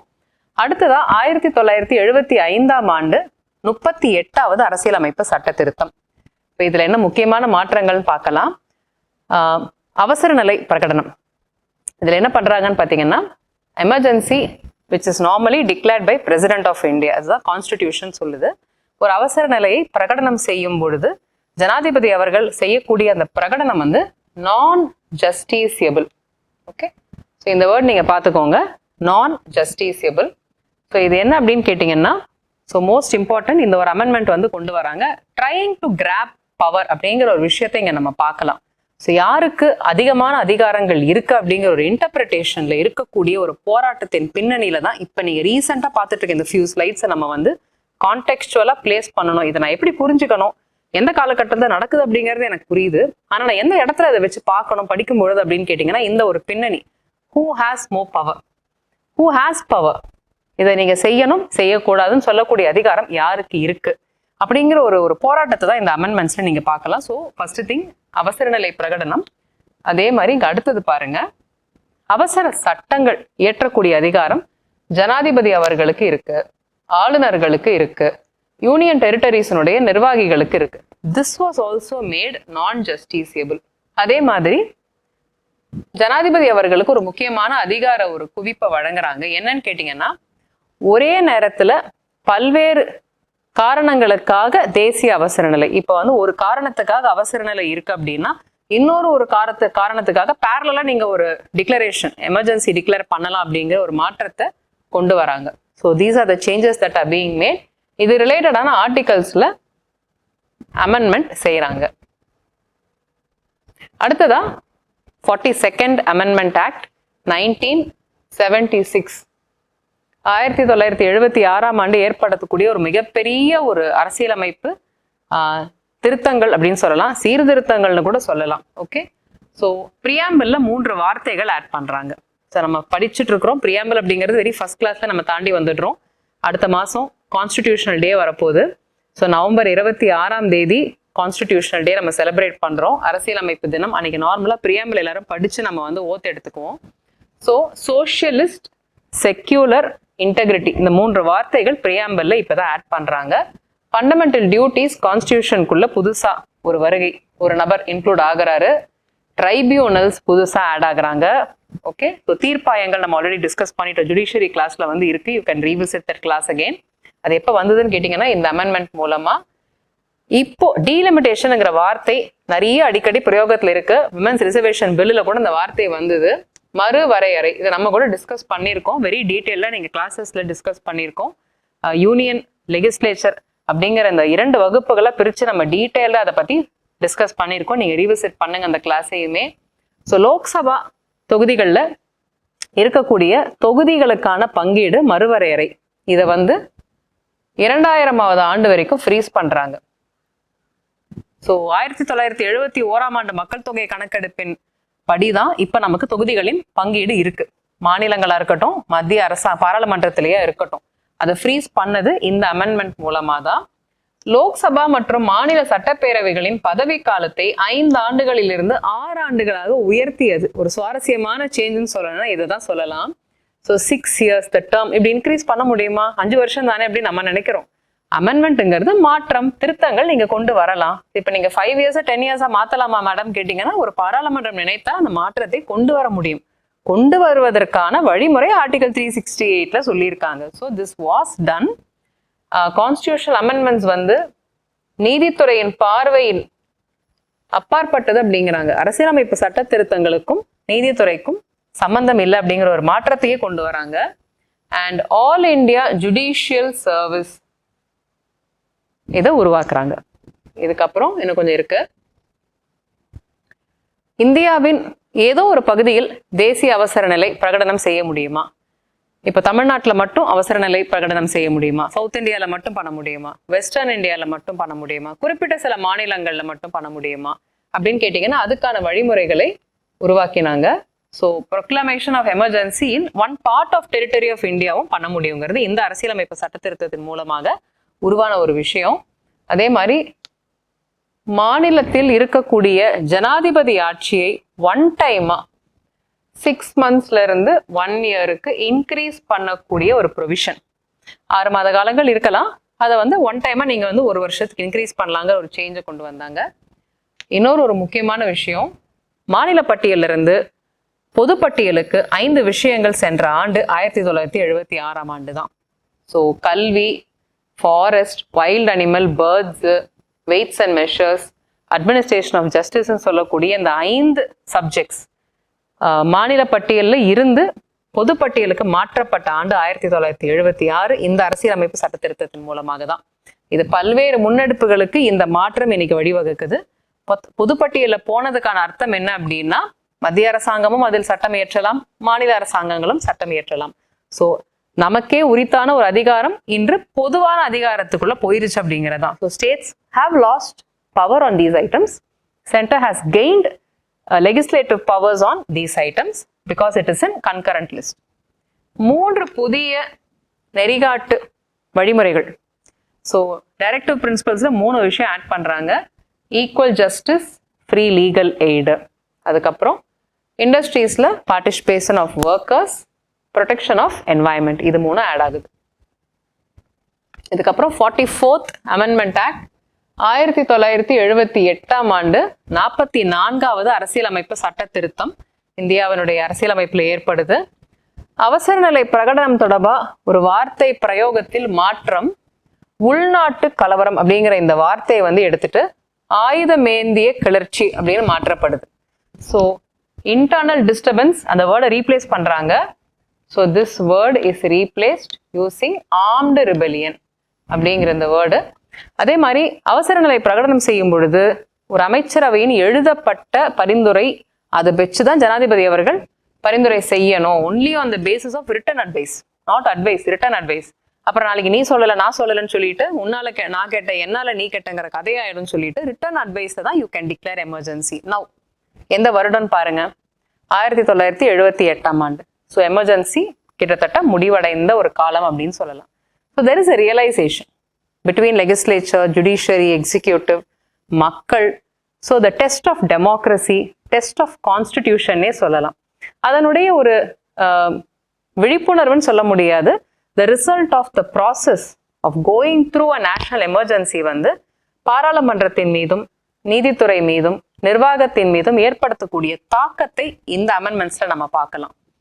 அண்ட் ஃபண்டமெண்டல் ரைட்ல இருந்து property is being deleted. Now it is not a fundamental right. சட்ட ரீதியிலான ஒரு உரிமையாக மாறுது. இன்னொரு ஒரு முக்கியமான விஷயம், நேஷனல் எமர்ஜென்சி அப்போ article 20 and 21 cannot be suspended. Okay, article 20 and 21 என்னன்னு உங்க எல்லாருக்குமே தெரியும். ஃபண்டமெண்டல் ரைட்ஸ் கிளாஸை ரீவிசிட் பண்ணுங்க. So it cannot be suspended. இடைநிறுத்தம் செய்ய முடியாது. 51வது அரசியலமைப்பு சட்ட திருத்தம் 1984 வந்துட்டோம். It's very interesting. So reservation of seats in Lok Sabha, scheduled tribes, பழங்குடியினர் பிரிவை சேர்ந்த, அதுவும் முக்கியமா மேகாலயா, அருணாச்சல் பிரதேஷ், நாகாலாந்து, மிசோராம், அதுக்கப்புறம் மேகாலயா நாகாலாண்டினுடைய ஸ்டேட் லெகிஸ்லேட்டிவ் அசம்பிளி, இந்த இடங்கள்ல பழங்குடியினருக்காக மக்களவை தொகுதிகள் இடஒதுக்கீடு செய்யப்படும் முறை இந்த திருத்தம் இந்த ஒரு அமெண்ட்மெண்ட் மூலமா கொண்டு வந்தாங்க. இது ஒரு நல்ல முயற்சின்னு சொல்லலாம். அடுத்தது 52வது அரசியலமைப்பு சட்ட திருத்தம், வெரி வெரி ஃபேமஸ் கட்சித்தாவல் தடை சட்டம், ஆன்டி டிஃபெக்ஷன் லா. ஸோ எலெக்ஷன்ஸ் ஆரம்பிச்சு அரசியலமைப்பு சட்டத்தின் மூலமாக பொது தேர்தல்னு ஒரு முன்னெடுப்பு ஆரம்பிச்சு ஆயாராம் கயாராம் அப்படின்னு சொல்லக்கூடிய அளவுக்கு கட்சிகளை தாவும் ஒரு நிலைமை வந்ததுனால அந்த நிலைமையின் ஒரு அவசரம் கருதி, in order to protect the parliamentary process and the idea of election and the idea of democracy, இந்த ஒரு கட்சி தாவல் தடை சட்டத்தை கொண்டு வரக்கூடிய ஒரு சூழல் இந்தியாவில் ஏற்பட்டதுன்னு சொல்லலாம். So that's the reason for this amendment. இந்த சட்டத்தின் மூலமாக, இந்த அரசியலமைப்பு சட்ட திருத்தத்தின் மூலமாக இந்த சட்டம் வருது. 10வது படிவம், Constitution of India gets a new schedule, 10th schedule. இந்த 10th schedule என்ன சொல்றாங்க அப்படின்னா, பாராளுமன்ற உறுப்பினர்களின், மாநில சட்டப்பேரவைகளின் உறுப்பினர்களின் பதவி நீக்க நடைமுறை, கட்சித்தாவல் அதன் மூலமாக பதவி நீக்க நடை, how they are disqualified. Okay, so இந்த தகுதி நீக்கம் செய்யது எப்படி, அதற்கான வழிமுறைகளை வழங்கும் ஒரு முக்கியமான அமெண்ட்மெண்ட்டை இந்த அமெண்ட்மெண்ட்டை நம்ம பார்க்கலாம். That's the 52nd amendment act. 61 ரொம்ப சுவாரஸ்யம். இன்னைக்கு நம்ம எல்லாரும் ஓட்டு போடுறோம்.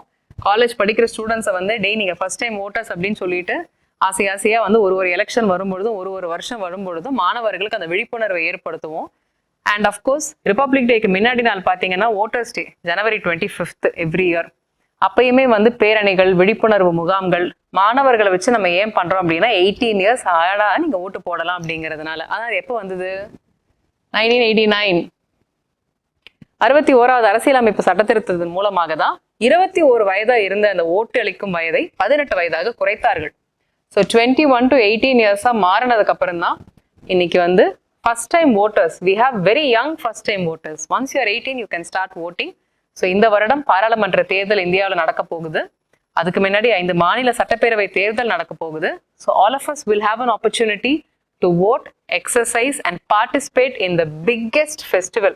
அமேசான் சேல், இந்த பிக்கெஸ்ட் சேல், பில்லியன் சேல், அது மாதிரிலாம் ஒண்ணுமே கிடையாது. அதெல்லாம் தூக்கி சாப்பிட்ற அளவுக்கு நம்ம ஊர்ல ஒரு விஷயம் இருக்கும். Nothing is for sale, but it is the biggest festival. The festival of democracy is our elections. So don't mistake me. ஒரு இவ்வளோ பெரிய நாட்டில், இவ்வளோ பெரிய ஒரு மக்கள் தொகை கண்ட நாட்டில் ஒரு தேர்தல் அப்படிங்கிற ஒரு விஷயம் வந்து நடத்தி முடிக்கிறதே வந்து ஒரு அசாத்தியமான செயல். So as teachers, we also participate in the process as government servants. So we also get our opportunity to serve in polling booths. So இந்த ஒரு ஃபெஸ்டிவல் வந்து எந்த பண்டிகையையும் தாண்டி ஒரு மிகப்பெரிய ஒரு விழா, ஒரு முன்னெடுப்பாக எடுத்து எலெக்ஷன் கமிஷனே பார்த்தீங்கன்னா பிக்கெஸ்ட் ஃபெஸ்டிவல் ஆஃப் டெமோக்ரஸி அப்படின்னு அதை டிஸ்கிரைப் பண்ணுறாங்க. அந்த ஒரு ஆர்ப்பரிய சந்தோஷத்துல தான் உங்ககிட்ட அதை நான் ஷேர் பண்ணிக்கிட்டேன். So the voting age was reduce from 21 to 18. அடுத்ததா 65th அமெண்ட்மெண்ட் ஆக்ட் 1990 வருது. இப்போதான் 90s வரும், 90s கிட்ஸுக்குள்ள வரும், அப்புறம் 2000, அப்புறம் லேட்டஸ்ட் அமெண்ட்மெண்ட் வரைக்கும் நிறைய இருக்கு. இதுல ஒரு முக்கியமான சேஞ்ச் என்ன பண்றாங்கன்னு பாத்தீங்கன்னா, தேசிய ஆணையம் நேற்று தான் நம்ம டிஸ்கஸ் பண்ணோம். ஓகே, ஒரு ஸ்டாட்யூட்டரி பாடியா இருந்து எப்படி மாறுது, கான்ஸ்டிடியூஷனல் பாடியா எப்படி மாறுதுன்னு சொன்னோம். ஸோ அது வரைக்கும் ஒரு சிறப்பு அதிகாரி தான் இந்தியாவில் இருந்தாங்க, ஒரு special officer, scheduled caste and scheduled ட்ரைப்ஸ்க்கு. ஸோ அதன் இடத்துல பார்த்தீங்கன்னா ஒரு ஆணையத்தை உருவாக்கக்கூடிய ஒரு தேவை ஏற்படுது. அந்த தேர்வைக்காக national commission for schedule caste, national commission for scheduled ட்ரைப்ஸ்ன்னு சொல்லி உருவாக்குறாங்க இந்த அமெண்ட்மெண்ட் மூலமா. அடுத்ததா 1991 69th அமெண்ட்மெண்ட் ஆக்ட். இது வந்து தலைநகரை சார்ந்த ஒரு மாற்றம்னு சொல்லலாம். நேஷனல் கேபிட்டல் டெரிட்டரி ஆஃப் டெல்லியா மாறுது. ஒரு அசம்பிளி உருவாகுது. 70 உறுப்பினர்கள் கொண்ட ஒரு சட்டப்பேரவையாக இந்த ஒரு national capital territory of Delhi வந்து மாறுது. ஸோ அது வரைக்கும் சட்டமன்றம் அங்க இல்லை. ஸோ ஒரு சட்டமன்றம், 7 உறுப்பினர்கள் கொண்ட அமைச்சரவை, கவுன்சில் ஆஃப் மினிஸ்டர்ஸ் டெல்லியில இருக்கு. ஸோ இந்த ஒரு மாற்றம் 1991ல இந்த அமெண்ட்மெண்ட் மூலமா வருது. அடுத்ததான் நம்ம பார்க்க போறது 73 and 74th amendment act. Panchayat raj class உங்களுக்கு எடுத்தோம்.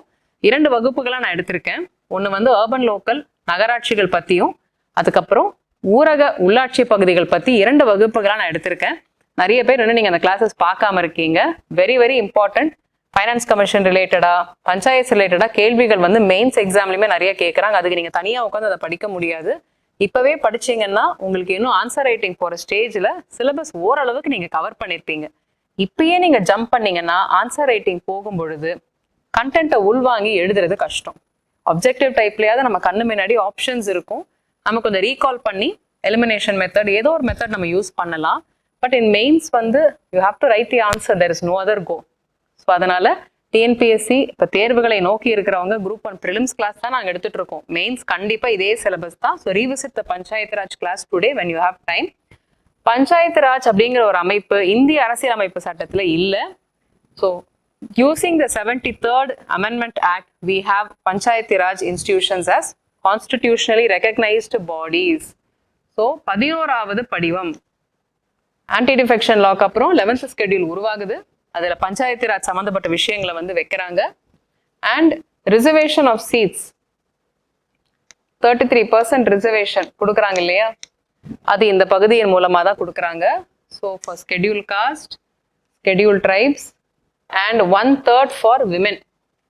பெண்களுக்கு முதல்ல இந்த சட்டம் வரும்பொழுது மிக அழகான ஒரு விஷயம், இன்னைக்கு வந்து பெண்களுடைய ரிசர்வேஷன் பில்லில் வந்து நின்று இருக்கு. அதுக்கான முன்னெடுப்புகள் இங்கேருந்தும் ஆரம்பிக்கிறது நம்ம சொல்லலாம். ஸோ 1992ல 73rd அமெண்ட்மெண்ட்ல பஞ்சாயத்து ராஜ் தேர்தல் நடக்கும் பொழுது 33% பெண்களுக்காக இடஒதுக்கீடு முறை அந்த மூலமா சீட்டை ஒதுக்கணும் அப்படிங்கிற ஒரு முன்னெடுப்பு அரசியலமைப்பு சட்டத்தின் மூலமா வந்தாச்சு.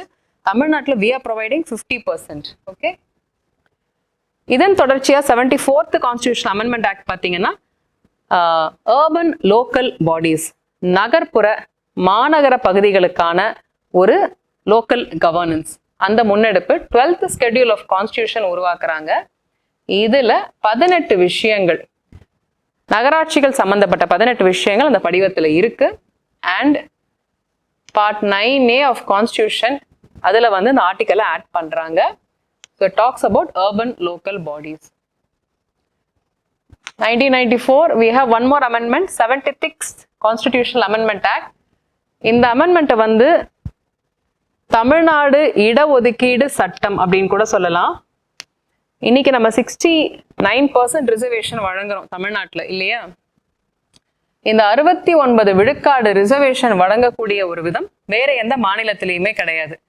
அதிகபட்சமா இந்திரா சாஹானி ஜட்ஜ்மெண்ட் பொறுத்த வரைக்கும் 1992 இந்திரா சாஹானின்னு ஒரு வழக்கு இருக்கு, முக்கியமான வழக்கு. அந்த வழக்கின் படி சீலிங் 50% ரிசர்வேஷன் வழங்கலாம் ஒரு மாநிலம். 50% வந்து காம்படிஷன், ஓப்பன் காம்படிஷன்னு சொல்லுவோம். இதுதான் ரிசர்வேஷன். இந்த இடத்துல இந்த தீர்ப்புக்கு அப்புறம் தமிழ்நாடு அரசாங்கம் 69% இடஒதுக்கீடு வழங்கும் ஒரு சட்டத்தை உருவாக்கி தமிழ்நாடு இடஒதுக்கீடு சட்டம் 1994ஆம் ஆண்டுன்னு சொல்லி 9th schedule அந்த சட்டத்தை வைக்கிறாங்க. 9th schedule என்ன? சீலிங், உச்ச வரம்பு சம்பந்தப்பட்ட சட்டங்களை ஜுடிஷியல் ஸ்க்ரூட்டினிலிருந்து பாதுகாக்கும் ஒரு படிவம் தான் 9th schedule. இதுதான் நம்ம ரீசெண்டாக கூட பார்த்தோம். ஸோ 9th schedule இந்த சட்டத்தை வைக்கிறாங்க in order to protect it from judicial review. So 69% reservation வந்து இப்படிதான். ஏன்னா இந்த 1992 இந்திரா சாஹானி வழக்குல இந்த தீர்ப்பு வந்து வழங்கப்பட்டது 50% மேல நீங்க வந்து இடஒதுக்கீடு வழங்கக்கூடாதுன்னு. ஸோ இப்போ நீங்க பொதுவாக 69% ஏன் வழங்குறோம்னு கேட்டீங்கன்னா, the formula has to be based on data. So இப்போ பீகார்ல வந்து காஸ்ட் சென்சஸ் எடுத்திருக்காங்க இந்தியாவில். ஆனா நீங்க இன்னொன்று பார்த்தீங்கன்னா 2021 சென்சஸே காஸ்ட் சென்சஸா எடுக்கணும், ஜாதிவாரி கணக்கெடுப்பு எடுக்கணும், மக்கள் தொகை கணக்கெடுப்பு எடுக்கணும் அப்படின்னு சொல்லிட்டு ஒரு வாதம் இருக்கு. But Bihar the first state of India to come up with a caste census. இது ஒவ்வொரு மாநிலத்தில் எடுக்கும் பொழுது என்ன ஆகும்னு கேட்டிங்கன்னா, reservation formula is fixed, but how is the formula practised, on what basis the formula is used அப்படிங்கிற ஒரு வாதம் வரும்பொழுது யூ நீட் டேட்டா. டேட்டா எப்படி இருக்கும்? But we don't have data. So do we have caste டேட்டான்னு பார்த்தீங்கன்னா அதுக்கு வேறு விதமான கருத்துக்கள் இருக்கின்றன. ஆதரவான கருத்துக்களும் இருக்கு. அந்த மாதிரியான ஒரு கணக்கெடுப்பை எடுத்து பிரிவினையை ஜாஸ்தியாக்க கூடாதுங்கிற ஒரு கருத்தும் இருக்கு. நம்ம இப்ப கருத்து பரிமாற்றத்தை பத்தி பேசல.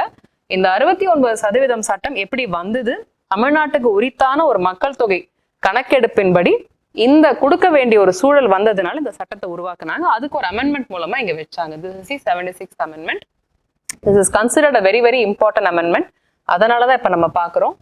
1995 77வது அரசியலமைப்பு சட்ட திருத்தம் பதவி உயர்வுல பட்டியலினத்தோர் மற்றும் பழங்குடியினருக்கான ஒரு ப்ரொவிஷன். ஓகே, ஸோ இந்த ப்ரொவிஷன் படி பார்த்தீங்கன்னா ப்ரமோஷன்ஸ், ரிசர்வேஷன்ல வந்து ப்ரமோஷன்ஸ் வந்து இருக்கு அப்படிங்கிற ஒரு மாற்றத்தை கொண்டு வராங்க. அண்ட் அப்போ ஒரு உச்சநீதிமன்ற தீர்ப்பு வந்தது. அந்த தீர்ப்பை வந்து நல்லிஃபை பண்ணணும் அப்படிங்கிறதுக்காக இந்த அமெண்ட்மெண்ட் மூலமா even in promotion you have ரிசர்வேஷனுங்கிற அரசின் பதவிகள்ல இந்த ஒரு முன்னெடுப்பை எடுக்கிறாங்க.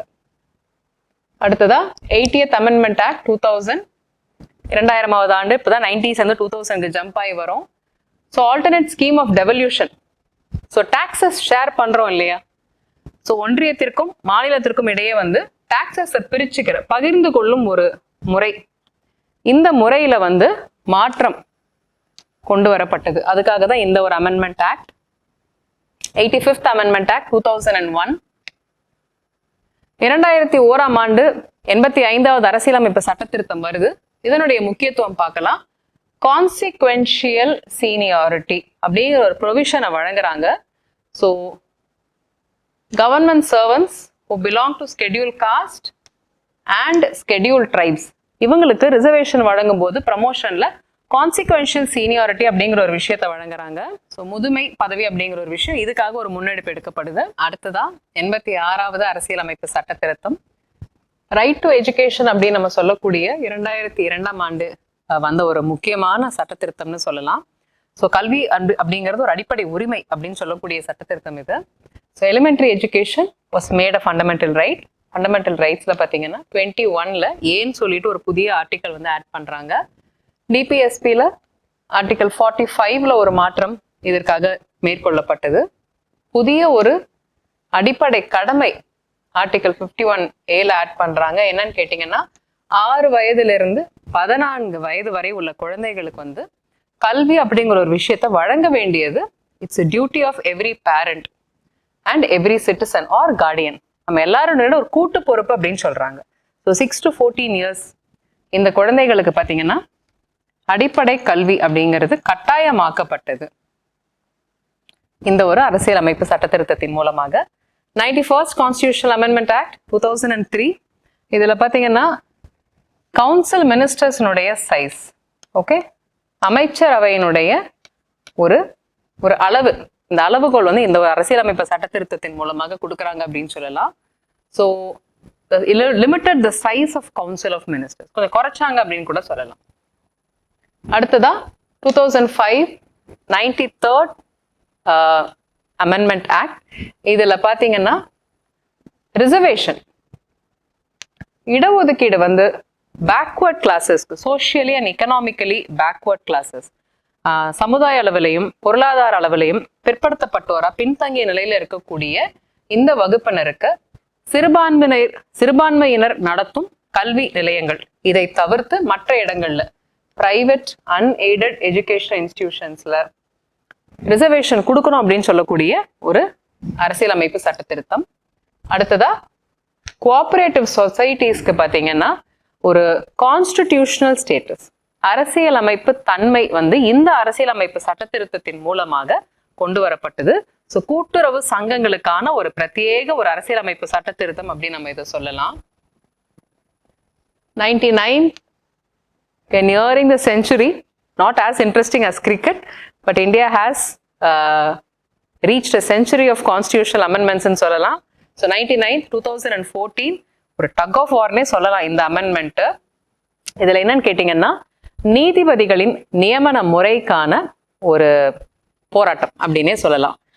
So how the legislature viewed appointment of judges and how the judges, the judiciary viewed the point of view of legislature in the appointment of judges அப்படிங்கிற இந்த இரு வேறு அமைப்புகளுக்குள்ள இருக்கக்கூடிய இந்த செப்பரேஷன் ஆஃப் பவர்ஸ்ல இருக்கக்கூடிய இந்த ஒரு போராட்டத்துல இந்த அமெண்ட்மெண்ட்டை நம்ம பார்க்க வேண்டியிருக்கு. 2014ஆம் ஆண்டு. ஸோ கொலீஜியம் சிஸ்டம், இந்த கொலீஜியம் சிஸ்டம், இந்த ஒரு கல்லூரி முறை, நம்ம போற காலேஜ்லாம் இல்லைங்க, உச்சநீதிமன்ற உயர்நீதிமன்ற நீதிபதிகளை தேர்ந்தெடுக்கும் முறைக்கு பேரு தான் collegium system. Senior most judges, இது நம்ம ஜுடிஷியரி வகுப்புல இதை பத்தி ரொம்ப தெளிவா நான் எக்ஸ்பிளைன் பண்ணியிருக்கேன். So many of you who haven't watch, நீங்க கண்டிப்பா அந்த வீடியோவை ரீவிசிட் பண்ணணுங்கிறது என்னுடைய அன்பான ஒரு வேண்டுகோள். அதுல நீங்க பாத்தீங்கன்னா அந்த கொலீஜியம் சிஸ்டம் ஃபர்ஸ்ட் எப்படி வந்தது, நீதிபதிகளின் நியமன முறையினுடைய ஒரு சின்ன ஹிஸ்டரியை நம்ம அந்த வீடியோல பார்த்திருப்போம். நீங்க you can revisit that. So currently appointment of judges எப்படி பண்ணுவாங்கன்னு கேட்டீங்கன்னா கொலீஜியம் சிஸ்டம் தான். ஸோ இந்த சுப்ரீம் கோர்ட் அண்ட் ஹை கோர்ட்ல இருக்கக்கூடிய இந்த கொலீஜியம் சிஸ்டமை ரீப்ளேஸ் பண்றதுக்கு ஒரு பாடியை உருவாக்குறாங்க, நேஷனல் ஜுடிஷியல் அப்பாயின்மெண்ட்ஸ் கமிஷன். இதுக்காக தான் இந்த அமெண்ட்மெண்ட் வந்தது. ஸோ தேசிய நீதிபதிகள் நியமன ஆணையம், தேசிய நீதிபதிகள் நியமன ஆணையம், இது மூலமா தான் உச்ச நீதிமன்றம் மற்றும் உயர்நீதிமன்றங்களுக்கு நீதிபதிகளை நியமனம் செய்யணும் அப்படிங்கிற ஒரு முன்னெடுப்பை மத்திய அரசாங்கம் எடுத்தது, பாராளுமன்றம் எடுத்தது அப்படின்னு சொல்லலாம். பட் அன்பார்ச்சுனேட்லி 2015ஆம் ஆண்டு உச்ச நீதிமன்றம் இந்த அமெண்ட்மெண்ட் வந்து அரசியலமைப்பு சட்டத்திற்கு எதிரானது, அன்கான்ஸ்டிடியூஷனல்னு சொல்லிட்டாங்க. ஸோ அந்த amendment was struck down. Okay, so இந்த ஒரு ஸ்லைட்ல நீங்க வந்து அரசியலமைப்பு சட்ட திருத்தத்தையும் அந்த சட்ட திருத்தத்தை நீதித்துறை எடுத்துரைக்கும் முறையையும் நீங்க இங்க பார்க்கலாம். So a constitutional process was amended rightfully by the parliament under article 368.1 and the Supreme Court, being the interpreter of constitution, interpreted this as unconstitutional in the next year. So ரொம்ப அழகா ஒரு ஸ்லைட்லேயே வந்து இந்த இரண்டு விஷயங்களுமே நீங்க பார்க்கலாம். And the 100th amendment in 2015, century அடிச்சிட்டோம். என்ன 100வது அமெண்ட்மெண்ட் என்னன்னு பார்க்கலாம். இது வந்து ஆனா ரொம்ப இன்ட்ரெஸ்டிங்னு சொல்ல முடியாது. பங்களாதேஷ்க்கு சில டெரிட்டரிஸை நம்ம டிரான்ஸ்ஃபர் பண்ண ஒரு அமெண்ட்மெண்ட் தான் இந்தியாவினுடைய 100வது அரசியலமைப்பு சட்ட திருத்தம். So that's the 100th amendment. இந்திய அரசாங்கம் மற்றும் பங்களாதேஷ் அரசாங்கத்துக்கு இடையே பாத்தீங்கன்னா so some transfer of territories. Okay, so அதுதான் இந்த 100th amendment. 101st இப்போ போலாம். 2016 GST. I think 101st is more interesting than 100 நினைக்கிறேன். So definitely we have crossed the century. 101, one of the most important amendments in the history of Indian Constitution சொல்லலாம், because it deals with finance and the way we deal with financial administration. நிதி நிர்வாகத்தையே வந்து அடிப்படையில் ஒரு மிகப்பெரிய மாற்றத்தை ஏற்படுத்திய இந்த ஒரு அமெண்ட்மெண்ட் வந்து GST. New article 279A add பண்ணாங்க. அதன்படி we have a GST council. இது நம்ம நேற்று கிளாஸ்ல கூட டிஸ்கஸ் பண்ணோம். அண்ட் ஆர்டிகல் 246A கொண்டு வந்தாங்க. வரி விதிக்கும் அதிகாரங்கள் பத்தி இந்த ஒரு ஆர்டிகல், இதுவும் நான் வந்து யூனியன் லெகிஸ்லேச்சர்ல ரொம்ப டீட்டெயிலாக இதை டிஸ்கஸ் பண்ணியிருக்கேன், பட்ஜெட் மேக்கிங்ல டிஸ்கஸ் பண்ணியிருக்கேன். 102nd amendment 2018 ஆண்டு national commission for backward classes, பிற்படுத்தப்பட்டோருக்கான தேசிய ஆணையம் அப்படின்னு சொல்லி ஒரு ஆணையம் வந்து இந்த அரசியலமைப்பு சட்ட திருத்தத்தின் மூலமாக உருவாகுது. ஸோ அப்ப வரைக்கும் பாத்தீங்கன்னா இந்தியாவில் பிற்படுத்தப்பட்டோருக்கான தேசிய ஆணையம்னு ஒண்ணு இல்லை. National commission for schedule cost இவங்க தான் அடிஷ்னலா அதையும் பார்த்துட்டு இருந்தாங்க. ஸோ இந்த அரசியலமைப்பு சட்ட திருத்தத்தின் மூலமாக நேஷனல் கமிஷன் ஃபார் ஸ்கெடியூல் காஸ்டுக்கு அந்த பணி இனிமே கிடையாது. பிரத்யேகமான பின்தங்கியோர் பிற்படுத்தப்பட்டோருக்கான ஒரு ஆணையம் உருவாக்கப்பட்டது. So it also cave powers to president. ஜனாதிபதி அவர்களுக்கு சில அதிகாரங்கள் வழங்கப்பட்டது இந்த அரசியலமைப்பு சட்ட திருத்தத்தின் மூலமாக. என்ன அதிகாரங்கள்னு பாத்தீங்கன்னா, நீங்க ஒரு மாநிலம் அல்லது ஒரு யூனியன் பிரதேசத்துல யார் யாரு சமூக அளவுலையும் பொருளாதார அளவுலையும் பின்தங்கிய நிலையில இருக்காங்க அப்படிங்கறத ஐடென்டிஃபை பண்ணக்கூடிய ஒரு அதிகாரத்தையும் ஜனாதிபதி அவர்களுக்கு வழங்கியது. 103rd amendment 2019, again reservation related. We have a new category of reservation by virtue of this amendment. Economically weaker section, பொருளாதாரத்தில் பின்தங்கிய நிலையில் இருப்போர் அப்படின்னு சொல்லி ஒரு கேட்டகரி ஐடென்டிஃபை பண்றாங்க. 10 விழுக்காடு அவங்களுக்கு இடஒதுக்கீடு வழங்கும் ஒரு புதிய நடைமுறை இந்த அரசியலமைப்பு சட்ட திருத்தத்தின் மூலமாக வருது. ஸோ எந்தெந்த ஆர்டிகல்ஸ் அமெண்ட் பண்ணியிருக்காங்க அப்படின்னு நம்ம இங்க பார்க்கலாம். அண்ட் எக்ஸிஸ்டிங் ரிசர்வேஷன் அந்த 10% பிரிச்சு கொடுக்கணும் அப்படிங்கிற ஒரு முடிவை சொல்றாங்க. 104th 2020 ஆண்டு. இதுல என்னன்னு கேட்டீங்கன்னா, அகைன் ரிசர்வேஷன் ரிலேட்டட்.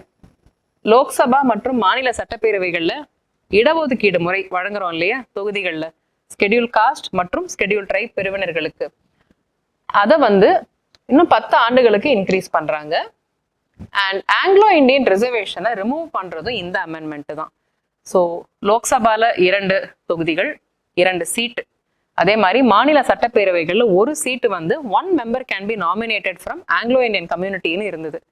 ஸோ இத்தனை ஆண்டு காலம் கழிச்சு இப்ப அந்த ரிசர்வேஷன் தேவையில்லை, சரிவர அவங்களுக்கு பிரதிநிதித்துவம் நம்ம கொடுத்துட்டோம் அப்படிங்கிற ஒரு நிலையில பாராளுமன்றத்தின் மூலமாக அந்த ரிசர்வேஷனை ரிமூவ் பண்ணிட்டாங்க. So from this amendment act onwards Anglo Indian கம்யூனிட்டிக்கு சீட்ஸ் ரிசர்வ் செய்யப்பட மாட்டாது. ஸோ அதே மாதிரி existing reservation for schedule caste and scheduled ட்ரைப்ஸை இன்னும் 10 ஆண்டுகளுக்கு இன்க்ரீஸ் பண்ணியிருக்காங்க. 105th அமெண்ட்மெண்ட் ஆக்ட் 2021 ஆண்டு, ரொம்ப ரொம்ப ரிலேட்டட். ஐ திங்க் நிறைய ரிசர்வேஷன் ரிலேட்டடா பார்த்துட்டு இருக்கோம். ஸ்டேட்ஸ் வந்து அதர் பேக்வர்ட் காஸ்ட்டுக்கு ஒரு ஸ்டேட் லிஸ்ட்டை மெயின்டைன் பண்ணலாம் அப்படிங்கிறது இந்த amendment. And clause 1 and 2 of article 342A. இப்போ நீங்க இது ஹோம்ஒர்க்குன்னு எழுதிட்டு இருக்கீங்கன்னா இதெல்லாம் என்ன ஆர்டிகல்னு போய் நம்ம ரிவைஸ் பண்ணணும். Okay, we will discuss tomorrow also.